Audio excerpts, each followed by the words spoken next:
That's me, Mom, and Jojo. Cici Gao-Hire takes her son Billy to her native country of China almost every year. That's me and Jojo. She spends a lot of time explaining to people there what autism is and why her son's behavior sometimes looks a bit different. Like a park, and he can't wait to play the swing. A lot of kids, one by one, he can't wait. He's big looking, even his size is bigger than his age. And another, I think grandma bring the granddaughter. What's happening to these kids? Cici says she is okay with this. She sees situations like these as teachable moments to help educate people in China about autism. Billy was born 21 years ago. He was a healthy and happy baby boy. But something dramatic happened at 18 months. All of a sudden, he stopped talking. And when I call Billy, he never turned his head. Billy, even next to his head, he not answer me, not turn the head. Cici had his hearing checked and it was fine. That wasn't the problem. One of Billy's providers told her it might be because she was teaching him both Chinese and English. But she disagreed, so she listened to her gut and continued talking to him in both languages. College French.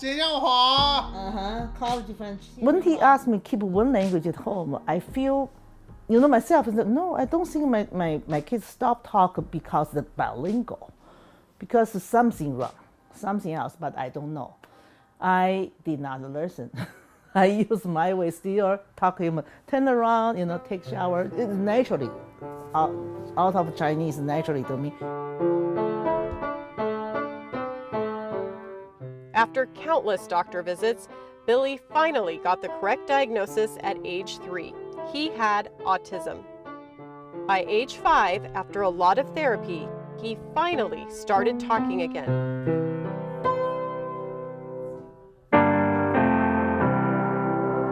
And now, as an adult, Billy can speak both English and Chinese.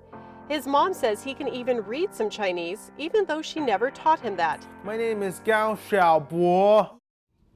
Are you about ready to go? Researchers and clinicians from the University of Washington Autism Center recently went to China to share research with healthcare providers and to also meet and show support to families with autistic children.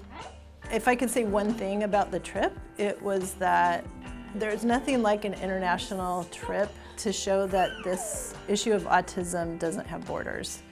It was a real connection, and we learned so much from the people there, and hopefully they learned from us too. One of the things they discovered while in China is that there is a serious need for more providers who can support autism. Applied behavior analysis therapy is an evidence-based therapy that focuses on improving specific behaviors. Here in the greater Seattle area, there are several hundred therapists. In China, in the entire country, there are only 10. It's very shocking. So in the Seattle area, there are 1 to 2 year waiting lists for kids with autism to be seen by behavior analysts, and we have several hundred. So you can imagine the lack of services, the amount of time that individuals wait in China. Researchers from the UW visited and presented at 3 different universities: Peking University, Tsinghua University, and Baoדי Hospital at Tianjin University. One of the studies they presented during their trip has an impact on some families in our area. They looked at bilingual families who have an autistic child receiving therapy services. They asked the question, should parents teach autistic children only one language or both? UW researchers say it's something that had been studied in the 1920s, and those studies might have been flawed. The results claimed that teaching autistic children both languages might lower kids' IQs. In the most recent study published in Autism, the International Journal of Research and Practice, researchers did not find any evidence to support that idea. In fact, they found there might even be benefits to the child, including an increase in gesture use. So this was exciting for us because it showed that parents can speak to their kids in the language that they're comfortable with growing up in the home. And that's good news for some families in the Seattle area like Cici's, who want to honor their native tongue while also teaching their child English. Thank you so much for spending the last 2 days with us. And for the UW team, during this closing ceremony, something unexpected happened. And if everyone in this room who knows or cares about a person with autism could please stand also. When Autism Center Director Annette Estes asked families and other people with a connection to autism to stand up and be recognized. I was standing there and looking out, and I didn't know if that would translate across cultures, and I knew it did when I looked over and I saw the director of the meeting crying and other people, especially the parents after the meeting, were all talking to one another, and as we walked out they waved at us and said, "We're the parents," and they said it with the kind of emotion that made me know that something was really going to change in that community. It was a powerful moment the UW team will cherish for helping to bridge the gap of knowledge and understanding across international borders.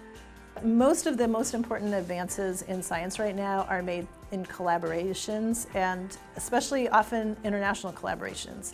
So I feel like autism is no different, and that the most progress is going to be made by joining forces.